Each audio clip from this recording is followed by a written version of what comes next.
Michael McKenzie. Welcome to the 9th video in our series, Bumps on the Road to Wealth. This little number we like to call, oops, he slipped through the net.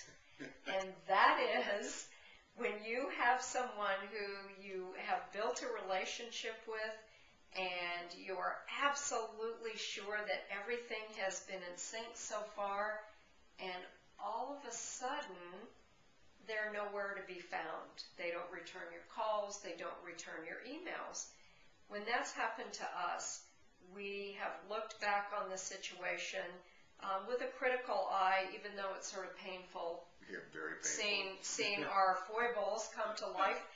And more often than not, it's because we didn't follow up well, or we didn't follow up until too late. Right. And so follow-up is absolutely can provide you with success or a major bump in the road if you don't do it. And the follow-up comes out of a very key notion in moving prospects through a series of conversations, and that is that this is a process. Right. And certainly it was our experience. We were so excited once we really grasped the power of this network marketing that, oh my God, everybody wants this. Oh. And we wanted it for everyone. And we wanted it to do it, and whoops, no. It's a process. It's conversations. And the thing that we've learned, and as you've already learned the hard way, is that you have to structure follow-up. And the best advice that we've received, and as we've done this, we have done much better, is that any conversation with anybody, before you even begin the conversation, you have already planned in your mind what the follow-up is going to be. But if you think about that, there's got to be a lot of flexibility in it, because if there's not, if you only have one plan and the conversation doesn't go there, then it's going to fall flat. It's not going to work.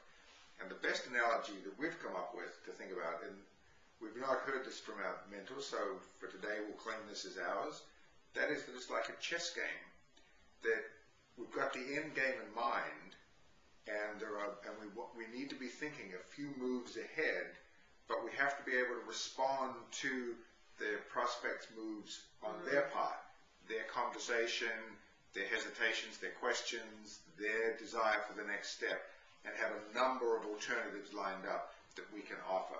Yeah, but the important thing to add to that is, even though you want to anticipate their moves, you still have to be in the conversation with them, not in your head thinking what they're going to say. And we always, here in our own business, always have a meeting after the meeting to plan your next steps and book an appointment for the next time you're going to meet. And one of the things that we've been taught by our mentors is that timing is critical. You know, when people hear about an exciting business, their adrenaline is flowing, their motivation is high, but then they get back in their life after they leave that meeting, and they're facing the same challenges they faced that got them to look at it in the first place. And you can let so much time go by without following up that they lose that motivation. And so you keep the process going.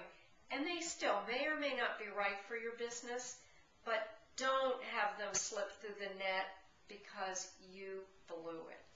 And believe me, we've all been there. But it's really important because even though they might have been the right person, life gets in the way. Exactly. And you want to help them see that there can be another way. So practice building a structure for the follow-up. This is serious planning on your part, but flexibility, not rigidity. So we'll leave you with that thought. Thanks for joining us, and we will see you next time. Bye for now.